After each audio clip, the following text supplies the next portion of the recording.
you can download it and save it in the next 24 hours, because I haven't got very much space and it'll be shoved out by something else, okay? But it means that, you know, what we do now, I'm going to pack as much into it as I can, you know, you're not going to take it all in. So when you've taken in what you need to, then watch it again and sort of see what else there is, okay? Yeah. Right, so this is the plan. First of all, I'm going to ask you sort of like just in a nutshell what it is that you want to achieve. Now that means no detail, and in fact I think I know what it is, but very general, the overall goal, what we're working towards. Then what I'm going to do, I'm going to ask you lots of questions, and anything I can find which has anything remotely to do with that overall end goal, we will look at. Because I know it's an excitement issue, that is going to, all the things you don't want are actually symptoms, aren't they, of excitement, if you like. So we need to look at the roots where they're coming from and see if we can, you know, I would think it's going to be a bit like a jigsaw puzzle. I might have said this on the phone. There's going to be quite a lot of things. If you put them in all together, they're going to make a difference. But, you know, one at a time, maybe they won't make much difference. So that's sort of how I look at it. So that's the first thing I should do. And the second thing is that I'll ask you for a bit of a verbal tour of the dog's environment, sort of where Holly sleeps, you know, a bit like what the garden's like, what's like outside, is it busy, you know, just a bit of a tour of the environment. And then I'm going to ask you lots of questions, and some are going to be totally pointless, but you never know what I might find out. Okay, so the first thing's over to you for what we're working towards. As I said in my conversation with you, she goes from really calm, like she's at the moment, she's lying down at the moment under my feet, pretty much asleep, to a million of excitement. As soon as the doorbell goes, as soon as somebody comes to the house, if she sees people in the park or dogs in the park. Not always actually in the park. Sometimes she'll just trot past, but other times she'll just go absolutely nuts. So it's, you know, it's very difficult because she can't control it and we can't control it. And it's all for people. Yeah. So basically your overall game is to have a little bit more self-control of excitement. But of course, what we're talking about here is a very powerful emotion, isn't it?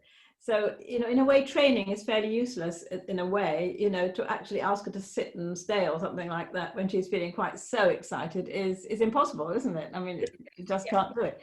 So we need really to get her into a mental state that she is then calm enough that she can actually do something. So that's the first thing. So how about a tour then, so I can, you know, get a little bit of an idea of what the environment's like. Just verbal talk, fine. You want a verbal talk? I was going to say, I can take the laptop and show you. Go on then, that'd be nice. It's nice when I go to see somebody, yeah, I get a feeling of the environment, you know, that's brilliant. Yeah, okay, just going to unplug that. There we go. So I'll take you to where she sleeps. Okay. Can you still hear us okay? Can you see me while you're doing this? Yeah. Okay. Let me just turn the volume up. Hang on one moment. Just turn the volume up. Right, so I can just see you at the moment. Right, yep, that's fine. So I'm going to have to sort of... Oh, right, okay. Oh, that's her bed. The bed, okay, so that's our... So we're now, if I sort of stand and do a bit of a 360 tour, we're kind of in our kitchen. Yes. Just so you have the idea of the space that we've got. So I'm just literally standing in the same spot. Brilliant. And I've done 360 and I'm back to where she sleeps. And where's the door to the outside? Okay, so if I stand so I'm now standing by her basket. Yes. Okay, very good. Right, okay, and the garden, it's grass and it's obviously fenced. You can't see through that. So yeah, I mean that's our garden, but lovely. Oh, lovely big garden, brilliant. Yeah, I'll take you there. So you can just tell me this. Are you on a busy street? Oh, look at that, isn't that nice? Are you on a busy street or sorry? You've frozen. It's not too busy. No, it's right. We're just going to come back so we can settle down. There we go. Right. We're not on a street class as a busy street.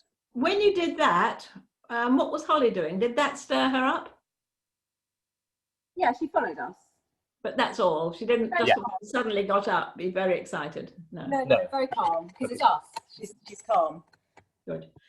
Okay, yes, so your road, is it sort of a new build, or is it a you know, is it a fairly busy road? What sort of it's a standard suburban, it's technically a cul-de-sac, but because at the end of the road is the park itself, it has quite a lot of visitor, but it doesn't get a lot. It's not like what your class is a main road. It's just you've got quite a lot of people and dogs walking past. Yes. Right, okay. I'm looking at all the little things which could potentially be triggers, which as they all stack up. Because this, actually, before we get started, let me sort of tell you where I'm coming from. We'll do this before we even start. Every time, are either of you in the medical profession, by the way? That's good, just in case I don't get it quite right. Every time she gets aroused or excited in any way, now that can be scared, excited, it could be a bit too much fun, it could anything like that, she's going to get a rush of adrenaline, cortisol, and various chemicals into her system. Fight, flight, action. All right. Now, saliva tests on dogs have proved, and it could be the same with us, I'm sure, that these chemicals actually last in the system for hours, if not days, depending on the strength of the emotion. All right. Now, if we think of that like a bucket with a hole in the bottom, a dog like Holly, it's one thing happens and another thing happens and another, and it's filling up more quickly than it can drain. Now, this is all happening inside, a bit like the swan looking calm on top sometimes. It's all happening inside, but the fuller, what we call the stress bucket is, if it's at the top, she's ready to go at the smallest thing. She's just like ready to erupt. So the calmer we can keep the build up, the more margin you have for error, and then we begin to get somewhere. Do you see? The other thing is, well, the first thing is, so we look at all the little things, and it could quite well involve the boys too, that we can do. It sounds very boring, but don't stir her up too much. I mean, what we often do with dogs, we think that, okay, the way to get the dog tired and calm down is to tire it out. So we then go and do something very manic, like ball play for half an hour, and all the dog might sleep for a few minutes afterwards. Actually, you've fired that dog up much, much more. So you make it worse. So often the things that you do thinking you're going to calm the dog down actually have the opposite effect. Do you see? So that's one thing we'll look at, is not filling the bucket. Okay. And the other thing we'll look at is ways of draining it. So, I mean, that's sort of a visual way of looking at it. Okay. So let's sort of start with a few sort of obvious questions. First of all, you said she's in perfect health, didn't you? Yeah. Yeah. And she's been spayed, hasn't she? She will have been spayed. Yeah. Okay. So she sleeps at night in the kitchen in the bed. Yep. At bedtime, before you go to bed, do you just open the door and let her out, or what do you do? Yeah. That's exactly what we do. And she goes out willingly? Yeah. Yes. She's quiet when she's out there? Yeah. Yeah. At night time, and when you want her in, she comes in willingly? Yeah, mostly. At night time? Yeah, I mean, she's not disobedient. She just comes back when she comes back. We don't. Okay, so no problem getting her in again. No. And during the night, she's quiet, is she? Yeah, she hasn't Usually. been. She hasn't been of late. She has a slight stomach upset at the moment, Okay. so she's barking because she wants to go out and go to the toilet. But aside from the current last couple of days where she's had a stomach upset, she's normally Dead quiet yeah. through the night. When you do get up now with the stomach upset, does she go back to bed easily? No, she just barks because she wants to go out to No. Once you've let her out and you want to go back to bed, does she settle? Yeah. Oh, good. Not the last couple of days because of her stomach. But No. What I mean is, when she barks, you come down, you let her out. Yeah, then she goes. And when you let her back in again and want to go back to bed, does she settle? Yeah. Yes. Yeah. I'm just checking that she is not thinking, oh, that's fun, I'm going to do that in the future, I'm going to bark in the night. I hope not. No, I hope this is not the start of it. Okay, so that's that. So the next question is, in the morning, now this is where the day starts, so it gets interesting. in the morning, as a routine, who normally is down first? You come down first. Yep. So you come down, you open the kitchen door. Yep. What is she doing? Nothing. She's in her basket, and I generally ignore her. Right, perfect. Okay, and then what happens next in her day? At some point, I'll open the door, and Yes. she'll go out, or because she's quite quiet. Normally, 30 seconds, a minute later, she's still in her basket. I'd probably just go over and give her a quick tummy rub, say hello. She rolls over. She stays in her basket. I open the door. She goes out to the toilet. So that's all nice and calm so far. Yeah, she's Then very what calm in the happens? morning. And what happens next? So she goes to the toilet, she comes back in. She then normally will probably hang around with me, or she sometimes goes upstairs to see Joe. Right, so okay, so that's the next thing that'll happen. She'll go upstairs to see you, Joe. Yep. So she comes into the bedroom, jumps on the bed, no doubt. Yes. Are you very exciting with her then? No, I tend to ignore her for a couple of minutes. Right, so it's a nice calm thing. Yeah, and then I'll do the same. I'll give her a little bit of attention, Yes. and then just carry on. Wonderful. Okay, so what happens? You then come downstairs. The boys, what are they doing? They're getting ready for school. Right. Yeah. Right. Does the whole thing of people getting ready for school and you coming down, is she still fairly reasonably calm at this moment? Is there anything amongst that which is firing her up? No. Is she normally excited to see you two? She's like come towards you very well. Yeah, her tail kind of goes a bit mad when she sees the boys. That's nice. That's just happy, isn't it? Yeah. But they're not being very playful and excited with her. No. In the morning. No. Just make sure they keep it quite cool. Yeah. Because you don't want to start the day like that.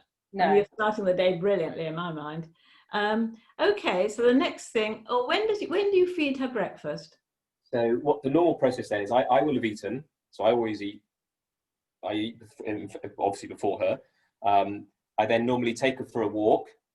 Okay. And when she's come back from the walk, I then give her breakfast. So she doesn't get breakfast after she's done exercise. Okay, right. We'll look at that then. I'm going to look at walks last.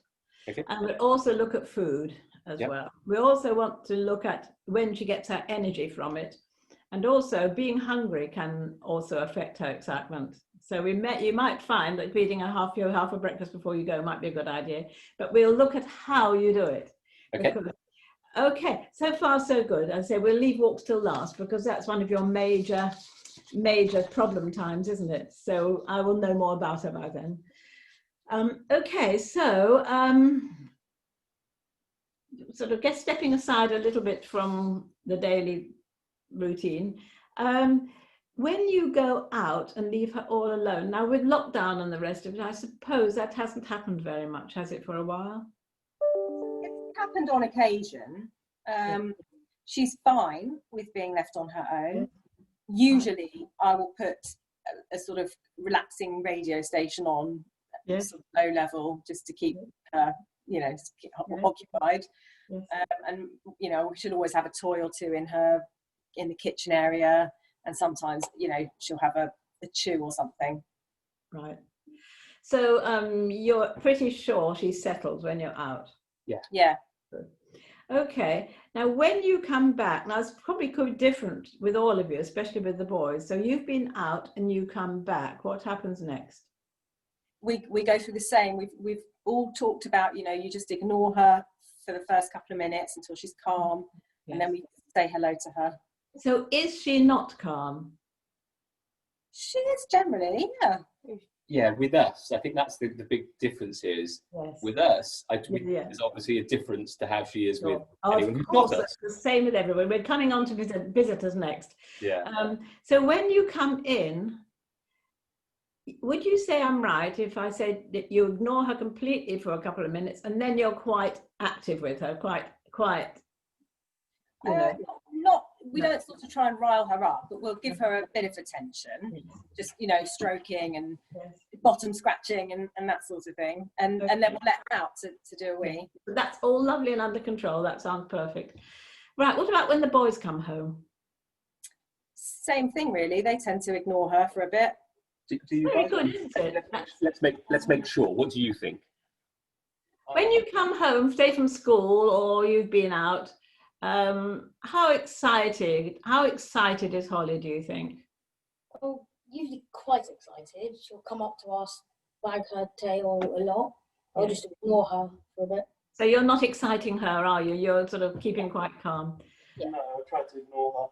Yes, I would say actually total ignoring isn't sort of totally necessary. You can always say to her, "Hi, Holly," and then carry on doing what you're doing. You know, it's a bit unnatural to totally ignore something, anything which is saying hello to you. I would say you just say hello, but don't do the hands-on stuff for a little while. Yeah. Yeah, that's great. Well done. That is quite unusual, actually. I can usually say that the kids are normally bucket fillers. These two obviously aren't. Compared to them, I don't think they are. They're pretty good with it. Yeah, I suppose now you just know what the dog's like, and you're avoiding doing these things. Yeah. Yes. Okay, now the next question. This is where I know we'll have something to do. Say I arrived at your door. Do you have a bell or a knocker? Bell. I ring the bell. What happens on the inside? She barks. She gets up. She's ready to see what's going on. She's already at 1,000. Right. Okay. And so when you let me in, where is she? Well, she's. Do you know what? Sometimes it changes. Sometimes she's where we are now in the lounge, which leads into our hall, and sometimes she'll sort of stay there on alert, and sometimes she'll follow us out to the door, and sometimes she'll come to the door with us, and sometimes we'll close. We've got a porch door, so sometimes we'll close her behind the porch door. But the fact the bell has gone, she's now pretty well stirred up. Yeah. Yeah. Yeah. And so you open the door and you let me in, and she's never seen me before. What happens next? She goes bonkers. In what way? Jumps up? What'd she do? She'll be Barks? jumping up at you. She'll be getting in your way. She'll be barking. Okay. Not an aggressive bark. It's No, I aggressive understand. bark. But she'll be in your face. She'll be jumping at. She'll be it's attention she's looking at for effectively. Okay. Yeah. And I myself think that masks a little bit of anxiety as well. It can't be pure joy. If you go to somebody's house and they want to hug you and kiss you and you've never met them before, you think, well, they're trying a bit too hard. So this is the first thing we're going to look at, because this is one of your things you want, is for her not to be quite so excited with other people, isn't it? Yes. Right. Would you say there's a difference to how she is with men, women, or children? No. Well, with children, I would say it's more fair game. So, because they're similar height, a bit smaller, I would say there's a slight preference to children, but I don't think there's a preference to male or female. Does she jump up to children because they're shorter and she wants to get to the face? She still jumps up, does she? Yeah. Yeah, she can do. Yeah, she can But do. there are some kids. I mean, they're Sam's age, so they're 16. There's a couple of them that she's really quite calm around. I'm not quite sure why. You said that, and I wonder, are they calm individuals?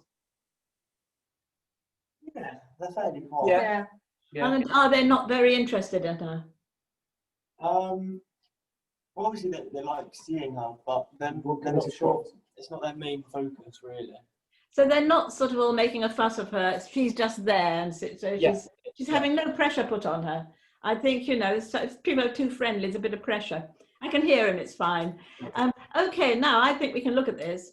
The first thing which starts the whole thing off is the doorbell. Yes. So you need to immunize her to the doorbell. I mean, I have 4 dogs. I've got a German Shepherd, a Labrador, a Lurcher, and a Cocker Spaniel. My Cocker Spaniel is more trouble than the others all put together. But as soon as anything happens, he's there. Woo!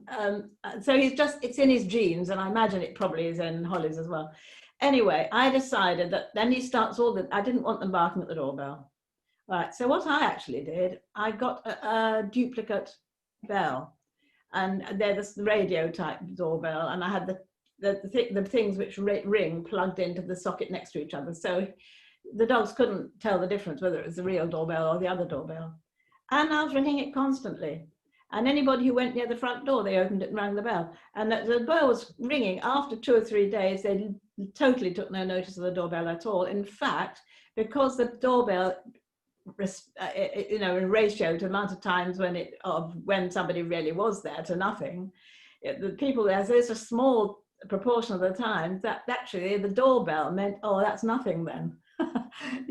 And so I started off by doing that. I had to say though, when I stopped, after a few weeks, I had to have another week or two of doing it because it dies away when they begin to realize things. So that's the first thing I would do, is somehow immunize, get her, really used to the doorbell. So it means somebody going out ringing the bell. Now that's not only it, that's the first thing, because you can imagine if she's already fired up, her stress bucket's overflowing before you even open the door, and she can't control herself. Could be with it's Sam, isn't it? Sam's friends. Maybe he hasn't rung the bell, so they've walked in and he hasn't had that fire. It starts off. He has a key, does he? Just lets himself in. Yeah. I'm pretty sure they do most of the time. Sometimes I'll notice them walking down or dry, so I'll open the door. Yes, I think without the bell to start her off, she's probably starts off on a calmer level, doesn't she? Yeah. I would say so. The next thing I would do, and this is a bit of work, and this is training, I would train her after you've got her pretty well immune to the doorbell, or you could do it at the same time if you like, whatever you think, to train her that when she hears the doorbell, she goes into, it sounds like the sitting room is the room which she's most happy to go into. So, but doorbell, sitting room. Doorbell, sitting room. Every time, doorbell, you automatically go into the sitting room. And I would say you really need to have a little pot of food somewhere so that you can drop a few bits of food on the floor. So that does two things. It's programming her almost, you do it enough that it's an automatic response. She hears a doorbell, she goes to the sitting room. She is not now all excited at the door. The fact you're going to throw some food on the floor also helps to pair in her mind that whatever's happening at the door is balanced with something quite nice. So if it's any anxiety, it should sort of help. So if you do enough of that, you've then got a situation after, depending how hard you work at it, of somebody who goes to the doorbell. It could be delivery, anything, and Holly will rush to the sitting room for some food on the floor. You shut the door. Now, the next thing, if it's a delivery, of course, that's where she stays, no problem. She might bark for a while, but, by the time she's got thoroughly immune to the doorbell. Now, the next thing is, if say I've actually come in and she's in the kitchen, or in the sitting room, I mean, now then, have you got in your kitchen, is there somewhere to sit? Yeah. In the kitchen? Yes. Yeah, the point being, if you invited me in and sat me down somewhere, now let her join us, you're going to find it's very much easier on two levels. The first is, I'm much easier if I'm sitting down than standing up. I'm not so exciting sitting down. If there's any slight anxiety, I'm more of a threat standing. So she's probably going to be more reactive to somebody who's standing than if they're sitting, do you see? So wherever you put her should be somewhere else so that you can have the person. Next thing is, so here she is after a couple of weeks, and you've worked hard at it. She's now reasonably calm. The person's in. Okay, she might be barking from where she is. It's me. Say I'm sitting down on at the kitchen table, whatever. Now the next thing is you're going to have a little word with the person, because you can train them now. You can say, we really are trying to teach Holly not to get quite so excited when people come. So will you please just take no notice of her until she's calmed down? Okay. Now, for her, one of the best bucket drainers, is something in her mouth. When we're the same, chewing gum, we chew our nails, something in her mouth is necessary in a way. So I would say you have a special thing that you keep for when people come. It might be, have you ever tried these yak milk? Something like that. Or hang on a minute. This is a massive version, but they're tree root chews. They're brilliant. Dogs really love them. Yes, if you look for wood root dog chews on Amazon, I think they come from South America or something. They don't splinter. They're not absolutely hard, but dogs love them. Something special that you keep only for when she is let through to see somebody. So you give her this thing, and it's most likely she'll carry it over them, wagging her tail. And people think, oh, this is a gift. It isn't. It's really something she's helping calm herself. The sort of dog she is, it sounds to me. I mean, is she a dog who does like something in her mouth? Yeah, she loves chewing stuff, yeah. Well, give her something novel and something she likes, which is only associated with when somebody's come. So that, with them taking no notice of her, that she now has something to get rid of some of this feeling on, to drain it down a little bit, you know. So eventually you'll be able to relax. And it's less likely as well that she's going to jump up if the person's sitting down. We have tried with you know, sort of longer lasting chews on occasion when people have come round. Yes. We've given it to her and she's sat there and chewed it, and you know, it lasts 20 minutes or whatever, and then she goes mad again. Right, well, that's the first thing is, remember, her stress bucket is already full before they've even come in. And then it's already very, very full. So hopefully with all this, it's going to be less, she's going to be calmer. But if that's the case, then what I would say is you need to perhaps give her some of her tea or something in advance if you're going to do dry food, and just scatter it around the place. So she has to hunt for it. If she starts getting very excited again, just give her something for her brain to do. Right, okay. It could be, for a while, you might even need to use some sort of management, like have her on a lead. Because we've had to do that, yeah. Well, you know, if you do it if you bring her in on lead straight away, give her the thing in her mouth, already you're restraining her a little bit. And I think even that will calm her down, because she's not like such a loose, you know, I would do that. I'd add that into it. And then just wait till she's calmed down sufficiently for taking the lead off. Or maybe just letting go of it, let her trail it in case you need to pick it up again. But what you mustn't do is any scolding. Any what, sorry? Scolding. Don't tell her off. Yeah. Because she can't help being excited. So you don't want to tell her off. One other thing you could do is, if you actually want to teach her to be calm and not jump up, would she likely to jump up on somebody if they're sitting down? Yes. Okay, so start off with the lead. You really want to have no more of this. But then, have you done any clicker training with her? Not really, no. Okay, well, let's say you're going to use the word yes. Now, if there she is on the lead, she's looking at the person, she's not straining to jump at them, is that you see a little bit of a relax, go yes. Get some food out of the pouch or your pocket and give it to her, drop it on the floor. Don't hold the food in your hand, because you don't want her focusing on the food. So every little thing she does you like, if she just sort of sits down near them, yes, and give her a bit of food. If she, say she has been jumping up, then the person has been taught by you to not turn around, just look away and wait till she stops. Totally wait till she stops doing it. The minute her feet are on the floor, yes, and feed her. Okay, now that yes, that's what the clicker's for. If you have a clicker, it's a nice, precise sound. All it means is, yes, that is the very moment you've done something I like. Now you can have some food. Always, the food always follows. So you really would need it in a pouch, a bum bag or something. And it also is very important not to get hold of the clicker and start clicking it, because it has to be associated with food. You don't want to spoil its power, if you like. But the other beauty of using a clicker, and I'll explain something else you can do with her, with the clicker, is it focuses her mind. Now, you can't have a focused mind and be wildly excited at the same time. It's not possible. So, just while we're talking clicker, there is one little exercise you could do with her that teaches her to be clicker savvy and teaches you how to use a clicker and focuses her mind. So, this is what I would do, not when somebody's there, just as an exercise, okay? Put your hand out at her level and wait. Now, the minute you feel her nose touch you're going to have a clicker in one hand, and I should do it at the kitchen table. Have a pot of food on the table, something she can eat quickly, something soft and something she likes, and a clicker in the other hand. You put your hand out and you wait. The minute her nose touches your hand, a minute, click.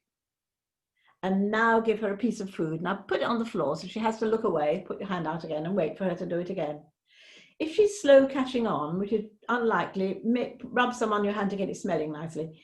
So what you're doing, you're going to get it. So she's gradually realized, if I put my nose on your hand, I get this click and then I get food. So I've got a bit of control. I can earn this food by putting it, yeah. So then you start making it a bit more difficult, moving your hand about, stay in the same place. Then when she's very good at that, you could perhaps try it somewhere else, and then another person could. They're not good at generalizing, dogs aren't. So You know, you do it a bit of time, then you perhaps stand up and do it. Very soon you're going to put your hand out. Say nothing yet. She's going to see your hand and she's going to come over from wherever she is to come and touch your hand. Click. Okay, now you can put the word on it. When she sees your hand that starts coming, you go touch. She'll come and touch your hand. You can forget about the clicker now, you give her a bit of food. Now you've got a very interesting, useful thing. If you say she wants to get her attention away from something else and you want her to use her brain a little bit, you put your hand out and you go touch. And she's then, you know, it's not like a command. It's a cue. Now, once you've got the hang of that clicker is a very useful thing, because all it means is, yes, you can start teaching her things that you want her to do. But of course, you can't do it if she's too excited.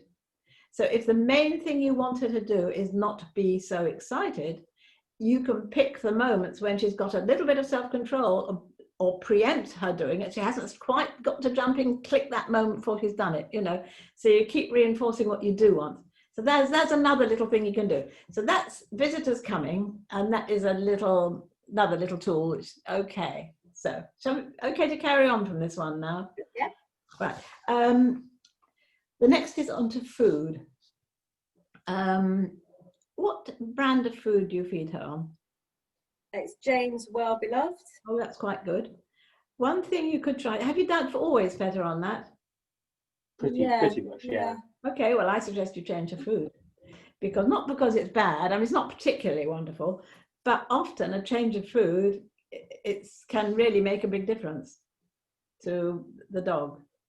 So make it easy. I mean, I'm not meant to recommend food. But if you go somewhere like Pets at Home, they've got one of their own brand called Wainwright's. Now that's very good, and you go loads of flavors.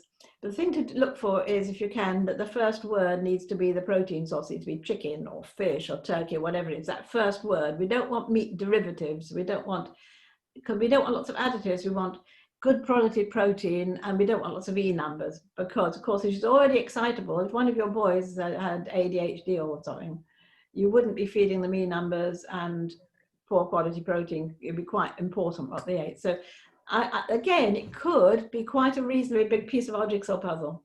It's worth a go. Change your food and see what happens. It might make no difference at all. Okay, so that's it. And the next thing is you feed her twice a day, once after the morning walk and the other when? 6:30. Okay. What stage, if you, as a family, if you haven't had anybody coming, she's very excited on a walk, but is there any other time of day that she's very excited? Well, she gets excited if anybody walks past the front of our house. Right, she'll leap up onto the couch and look out. Okay. Right. And might bark. Right, good. I'm glad, because that's another thing we need to deal with. Okay, so food-wise, food and chewing are your two major weapons, along with the clicker, I would say, of calming her down. All right. How you feed her. Now, if she was she was a street dog, wasn't she? So if she was back there, she doesn't have food given her twice a day in a bowl. She has to work for that food. She either has to scavenge for it or hunt for it. And that is a very, very good thing for enrichment and for calming down. So what I would do, I would almost consider ditching the bowl. So I would say before the morning walk, just because it's just possible that if she's hungry, she's not in quite the mental space, which, it's just another tiny bit of jigsaw. Maybe you could, it's just a thought. If it's a nice day, chuck half her food over the grass out in the garden. Let the garden hunt for it. It'll take her 10-15 minutes. She will love it. She'll really work for it. And then go out and give her the rest when you come back. I mean, when she comes back from a walk, is she fairly relaxed, or does she have a drink and run around for a bit? I think she's quite lively when she comes back, because she's been out, she's had some exercise, she's feeling quite right. So the walk is stirring her up, not calming her down. Yes.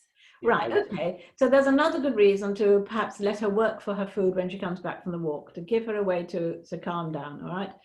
Now, you can do it either by scattering it about, or you can put it in a Kong. You can mix it with a bit of wet food. so it's hard for her to get it out. Obviously, you have a much bigger one than that. Let her work for her food, because all these things are really good bucket trainers, and you're wasting a really good opportunity. Same when evening comes. You can even put the food in a Kong, put it with something wet, a little bit of wet dog food, natural yogurt, something like that, and put it in the freezer to make it really hard work. Yeah, right? I do that during the day sometimes. Yes, so it's a very good thing to calm her down, right? So I would use food. So that brings us on to the next thing is, we'll come on to walk in a minute. Let's look at what you do when you play with her. What do you do, and what do the boys do for play? We played like tug of war. She loves sort of running after a ball. She doesn't always bring it back. She occasionally, I've got a what's it called, a basket, which I put crinkled up paper in, and sometimes lovely, a rummage box. Yeah. She likes squeaky toys. She loves squeaky toys. So she'll go and get a toy that squeaks, and she'll just squeak, squeak, squeak, squeak, squeak, squeak, squeak. And sometimes we'll do a little bit of teaching her to do, like she'll do a high five and she'll do a paw, and that sort of thing. So we'll do that with her sometimes. Right, that sounds quite good. Don't do too much of the stuff that winds her up. Basically, don't do anything for too long. And instead do more things that use her brain. So that means more things like getting her to go hunting for things. I mean, you can work out how to do it. I mean, one really good game is, which the boys can perhaps do with her, is pop her out behind a door, say shut her out of the sitting room, and have something like grated cheese, which is very smelly, and put 3 bits of grated cheese somewhere just inside the door. Open the door and say, go find. She can't miss it. Now shut her out again and put the set bits of 3 more a little bit further apart. Go find. Now always stick to 3, because eventually you'll be able to hide 3 bits of grated cheese somewhere in the room, and it's going to be hard work, but she'll know when she's found them all because it's always 3. All right, so that sort of thing is, you know, that she can't do that and be wildly excited. The two don't go together. When you're on a walk, do you play with her? No. Not really. No. So you don't take a ball? No. Good. Good. Because I think a lot of people take their dogs out for a walk and they're firing them up the whole walk by throwing a ball all the time. And they get very, very fired up and obsessed with the ball, and you know, they miss out on all the environment and all the other stuff, which is, you know, the sniffing and the foraging and the stuff they should do. We'll look at, yes, in a minute we'll look at walks. So training wise, she just knows the basics, is that right? Yeah. Have you ever taken her to classes or anything? Well, when we first got her, I contacted the Dogs Trust to try and get her into some training classes, and they said because of her age at the time when we got her, they said, well, she's too old for the puppy classes, but bring her to us and we'll see if she's okay to come to some of our socialization or our one-to-one, because I'd explained to them she's very excitable. Yeah. And I brought her there, and they basically said she's not right for training. I would think in that environment you've gone from nothing to too much, and you'd have, I would say that especially with the other dogs and the rest of it, you need to take it, really we need to find a level that she can cope with and work from there, instead of what we call flooding, push her into something that's just too much altogether. So that, what about aggression? Has she ever been aggressive, shown aggression?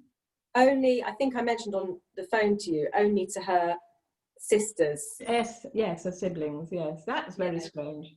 Yeah, occasionally to another dog, if the dog is getting, you know, a little bit feisty with her, you know, maybe an overactive puppy. But when I say aggressive, that's not aggression. Anything more than the usual, look, get away, stop nipping at me. Absolutely, that's not aggression at all. That's like somebody comes to you and keeps touching you or pushing you, and you tell them to get lost. Yeah, you know, that seems absolutely fair.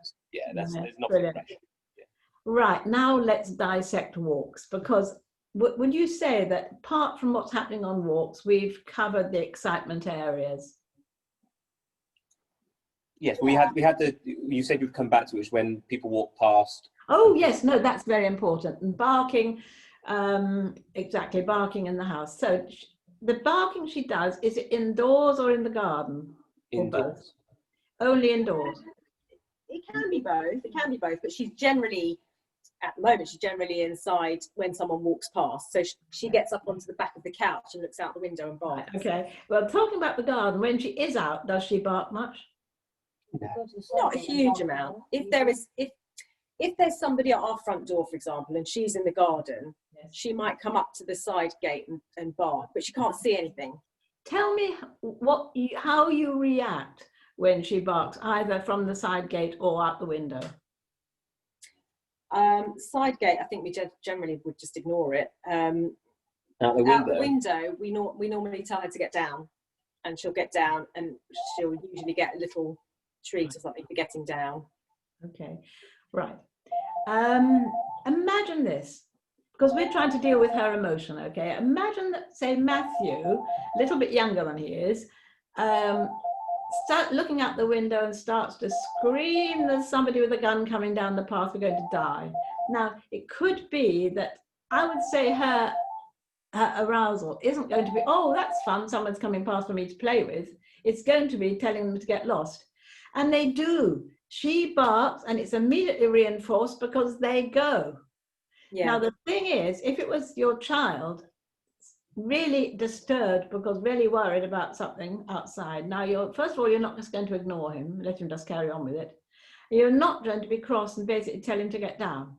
Now, what you giving the reward is fun because you're rewarding her for doing what she's told, but it doesn't alter anything there. So there's two things. The first thing, I would use management, because all the time she gets excited seeing people go past and she barks at them. She's getting rewarded by the very fact that they move on. It works.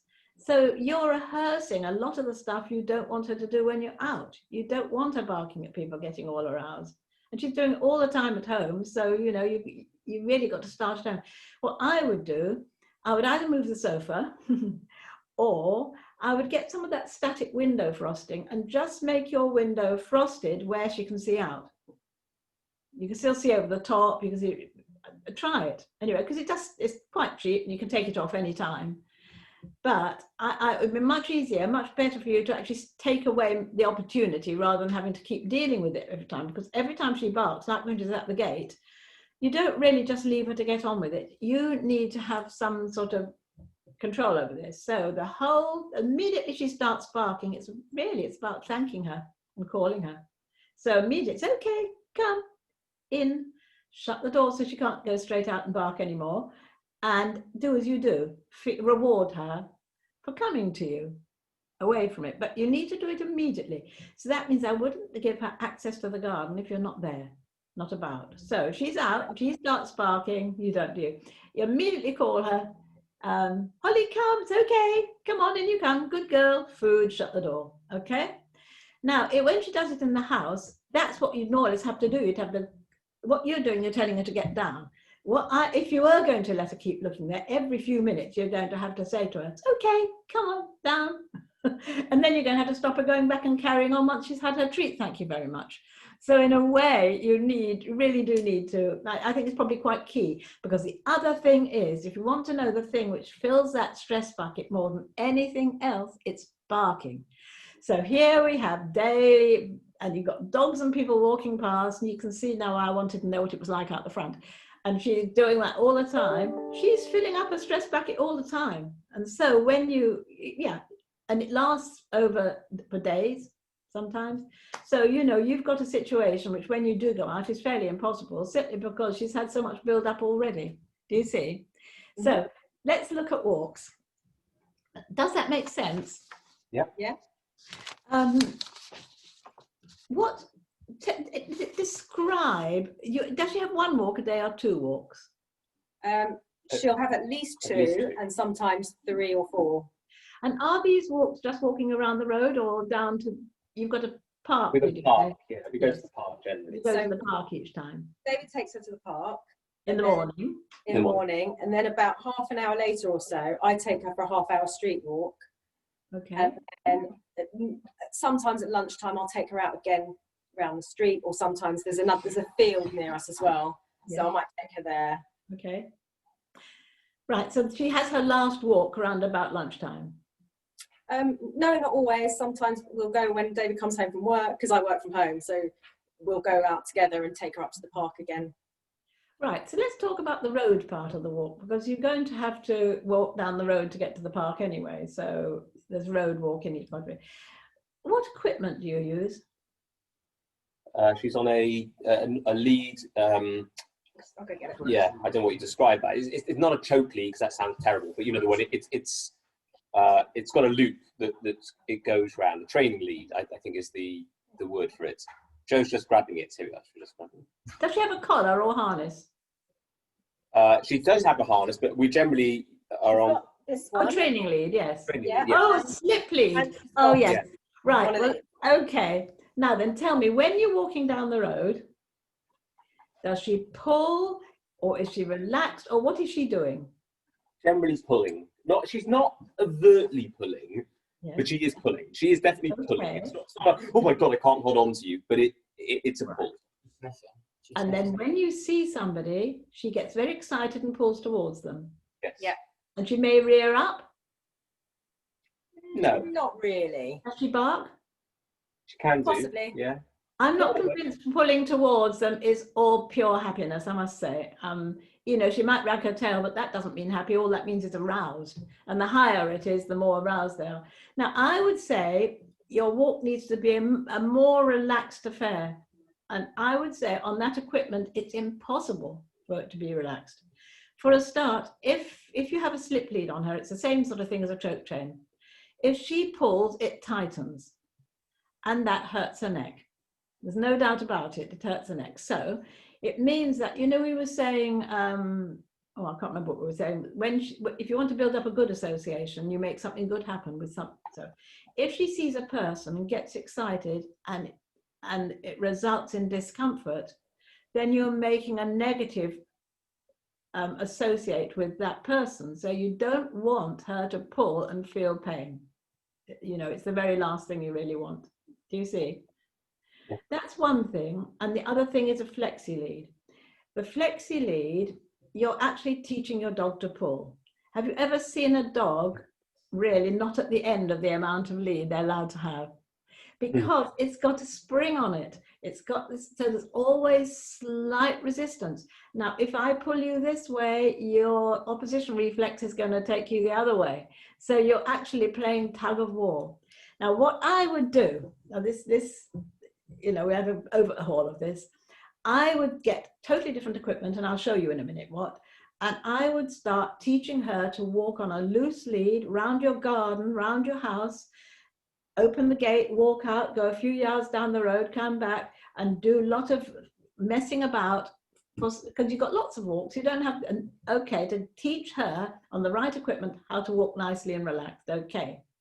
Because a dog that is relaxed and sniffing and mooching and stuff is not reactive to other things. It's the dog that's going and pulling and all this. They're the ones that are all fired up ready, you know. So I would start off by really getting the technique. And with the right equipment, let me show you. This is too big, this is, because I know from what sort of dog she is. But this is say, a German Shepherd's version of the harness. Right, now, you probably say, I don't want to use a harness because it pulls, but a perfect fit harness like this is a dog's head. This is a huge one. Has a ring on the top, and it has a ring on the chest. All right? So, this is a Cocker Spaniel size one, to sort of put it into perspective. There we go. And that's got a ring on the top, and it's got another ring on the front. Do you see? Now, what happens is, if you, with your walking practice, you get a training lead. Now, a slip lead isn't a training lead. A training lead is like this, and it would be about 6 feet long, 2 meters long, so you don't have to use it all. It's got a hook on each end. So it means that you can have one hook on the chest and one on the back. Do you see? So the lead's in a bit of a loop.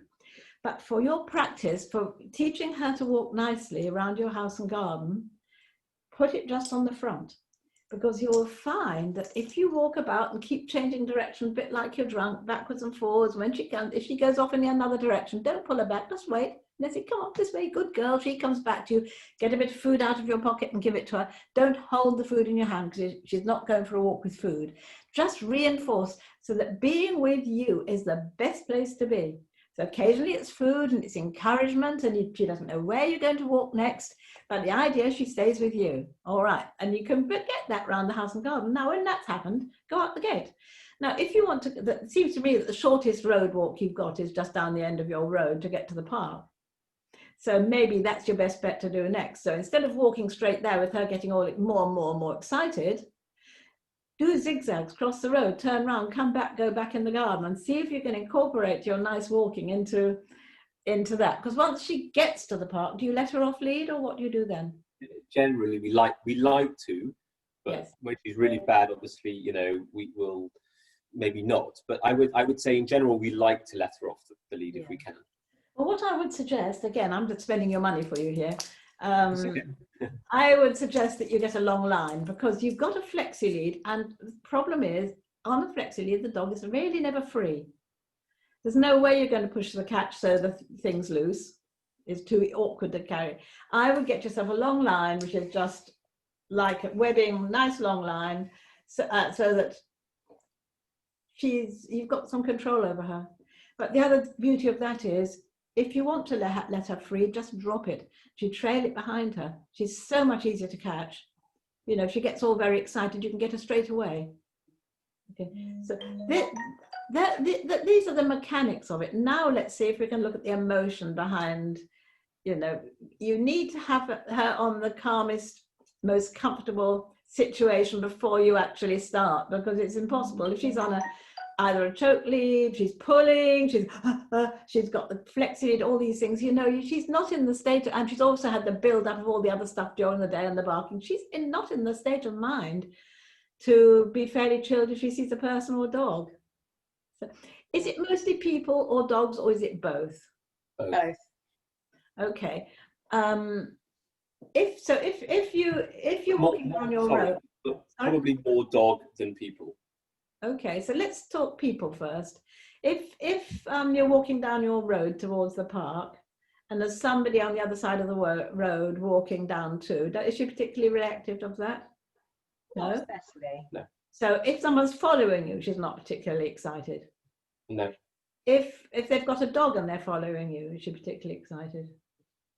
Yeah, more so. She's more interested. Okay, but she's not too excited yet. I suppose it depends how far behind us they are. If they're in front coming towards you, that's worse, isn't it? Yes, yeah, absolutely. If it's a person on their own coming towards us, there's a bit more interest, and if there's a person with a dog, there's quite a lot of interest. But sometimes she will actively go towards the dog, and sometimes she'll be a little bit scared almost, and she'll come around the other side of me. Or... Well, what we would do is teach her a response, which is a reasonable response. But the thing is, you can't do it if you're too close. So how far is it from your door to the entrance of the park? 3-minute walk. Okay, so you haven't got, you can sort of avoid too many encounters that are too close down there, can't you? Even turning around once you get to the park. Okay. So once you're out in the open park, how near would a dog or person have to be before she normally reacts? She'll run, if she sees a dog, she can see a dog from 100 yards away, and she may run over to it, and it'll be like, excitement, this is great, I can go and see another dog, I'm so happy, I'm just going to run, fantastic. Might not be quite nice for the person though, especially if their dog's not good with other dogs, so it's not very good, is it? I would suggest you do these things. That every time for a while that you see a dog or a person or a dog, do your damnedest to keep it a distance so that she can cope with it, okay? Without getting too excited. And don't give her the freedom to go rushing off. So a long line would be perfect.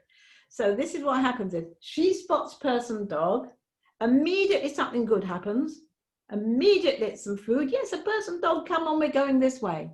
So you teach her that it means something good happens and you don't carry on in that direction. You arc away, you move away, you don't go straight towards it. And basically she sees it And then it's getting her attention on you now, not on them. Okay, then you make your thing. And see, if it's somebody you know and like, just drop the lead and let her go and play. Okay, yes, you can go and play, but it's your decision, it's not hers.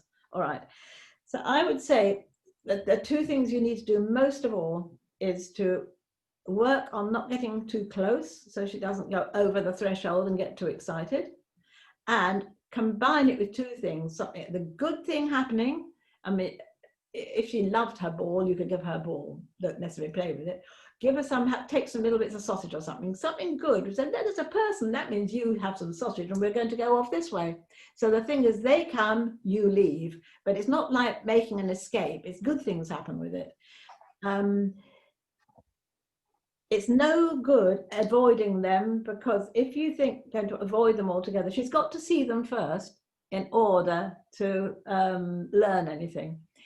I usually use an analogy, which I imagine the only place you can take her to walk is a very big field with a railway line down the end. And she gets wildly excited with trains. I don't know whether it's fear or excitement. Anyway, she's wildly excited. She wants to chase them. She's okay. But the field is big enough that there is a distance, and there will be a distance, that she can see them and hear them without getting excited, without reacting. That will be. Now that, if you took her there every day and didn't push her any closer over her threshold than she was comfortable with, you would be desensitizing her. So she'd very slowly start to get nearer, but it'd be a very slow process.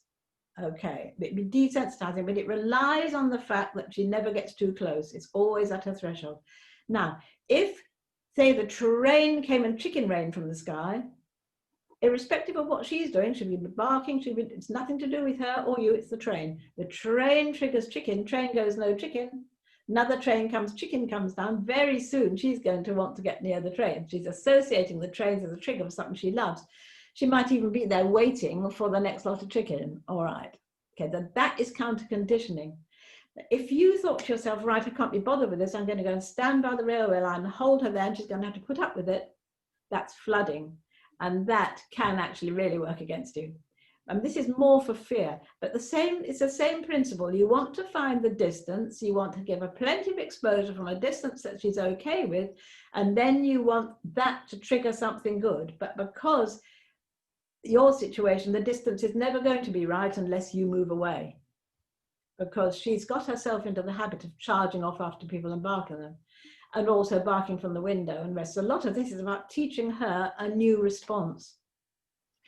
Eventually, when you've done it enough, what you then are going to get, so she sees somebody and then she knows that, okay, we're going this way, and she's going to get food.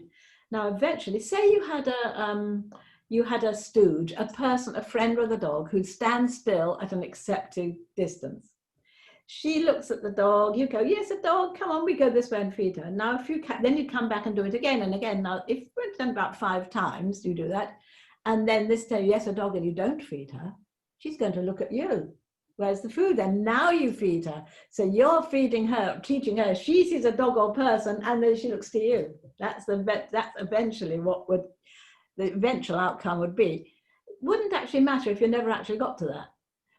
But that would be the nicest thing. She sees somebody, right, what are we going to do now? Because whatever you do is going to be comfortable for her. It's going to be putting distance if she's uncomfortable, or it's going to say, yes, go on, then go and play. It'll take control over her. Question, Theo. One of the things that we often found was, particularly, we tried some of these kind of techniques actually quite early doors, and found her exceptionally accommodating with long line training, okay, as an example. The minute she's off the line, it all goes wrong again. All goes wrong again. Well, don't let her off the line until you've really established new things. And how long do you think establishing things, because she displays as if she's doing it, it's fine, like she'll follow you, like for example, the idea of the follow me thing, we had the follow thing, no problem. She would turn on a sixpence. She would just come with us. Lovely. When she's on the long lead. Right. No, but Not what the long you're lead, doing, she knows she can get away with it. No, I understand. Well, I would say that you're going to have to build up like an automatic response. By the time you have seen about 200, 300 or 400 people and dogs, and every time it's triggered the same reaction, she's then a bit like with a doorbell. You're beginning to program her. All right. And now I would say you don't just suddenly take the lead off. When she seems in a particularly calm mood, just drop it so she's sort of semi-free. And then, you know, and then if you've done it too soon and she does go charging off, okay, do another couple of weeks. It's about the time you put in and effort you put in.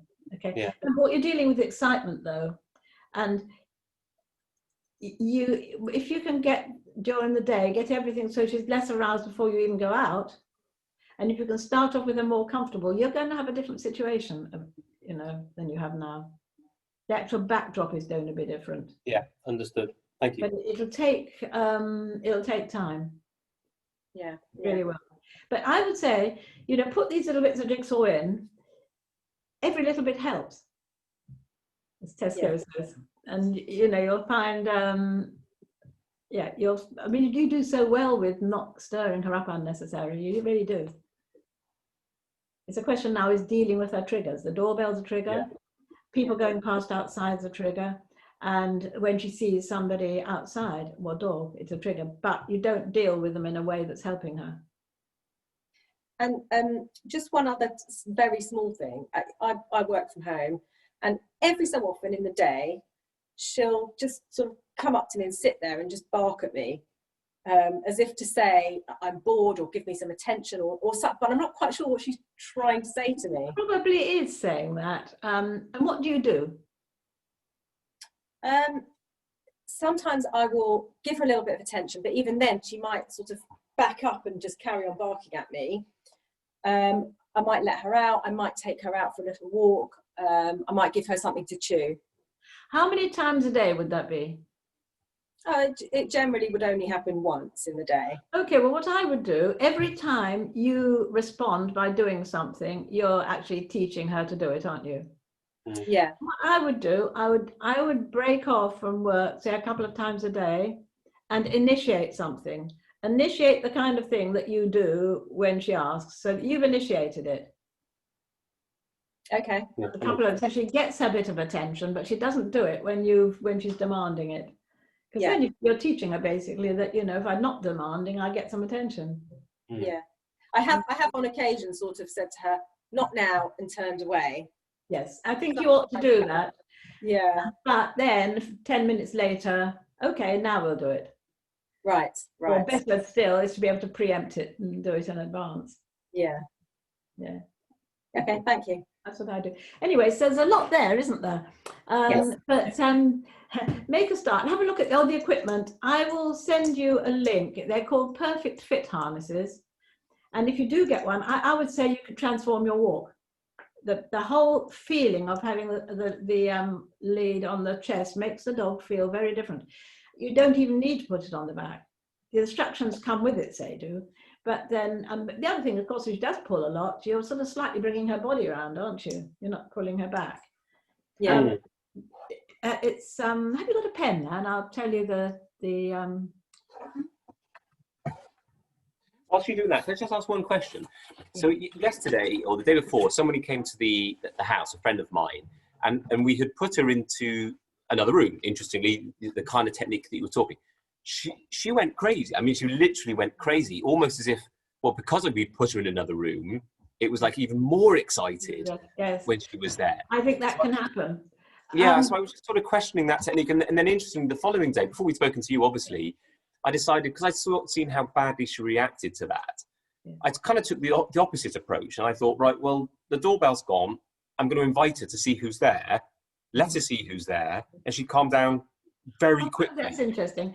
Yeah. Well, what I would do to start with, because you forget the doorbell thing, no doubt your friend rang the bell. Yeah, both of them rang the bell, so they were both excited for obvious. Yeah, so we got that problem. Once you've got the bell thing out the way, but if you think she's going to be less exciting when by not shutting her in, I would pop her on a lead then, because you don't want her to feel she's going to be flying all over people, and you need to have them separate so that you can have a word with them to take no notice of it and how to deal with it, and then you need to sit them down.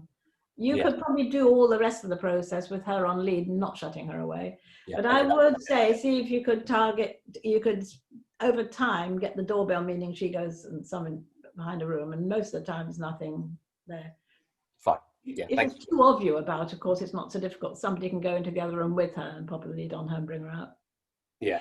It's nothing set in stone. You just need, you see the principle, but you know, if you find an adaptation that works better for you, then of course. Yeah, I get it. Yeah, thank you.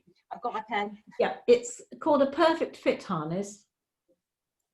And the website is www.dog-games-shop.co.uk. And if you phone them, they'll put the right bits together. They'll tell you probably to measure her chest, and probably come the next day. And then you want a training lead. Now, And a training lead, was it? Yeah. their training leads aren't very nice from that site. The training leads aren't very good. But you can get the training lead from anywhere, Amazon, Pets at Home, anywhere. It's a longish lead with a hook each end. Yeah, we don't have a training lead. It's not the one we've got. It's it's not a only got training one lead. hook. Yeah. No, We've got a long lead, but it's thin and it's only got one hook. We need a training lead. It's different. Yeah. That's right. And I would say the other thing you need is a long line. You can get that from Amazon. It's something like I don't know, 15-meter. Yeah, we got the We've long got a line. 5-meter one. 15. You want a 15-meter really, because this is for entries in the park. So she's got the next best thing to freedom. Yeah. She's got freedom, but she hasn't got freedom to go rushing off. So you can really work on it, because you don't want her to keep rehearsing the behavior you don't want. That's Yeah. Hmm. Okay. Okay. Right. Thank So what happens now? I'll send you the recording in about half an hour. Then I will also send you an invite to get into the what I call my inner den, which is where it's a sort of Facebook group where I've got more time for people, and we can do phone chats and things, message chats. So you know, as time goes by, this isn't going to be anything quick. I think you're going to be looking at gradually calming down. Okay. Super. And I'll email you anyway with the link. I don't know if we're friends on Facebook, but you'll need to friend me, and I'll tell you how to do that. Okay. So that I can invite you in. Okay, but I'll do that. Okay. Thank you very much. Thank you very much. Very good. It's lovely to meet you. Lovely to talk to Likewise. you. Bye bye, boys. Thank you for being there. Bye. I must look awful big on a huge screen up there. I tried to have it semi-dark to hide my wrinkles. Lovely. Thank you. Nice meeting you. Bye-bye. Bye bye.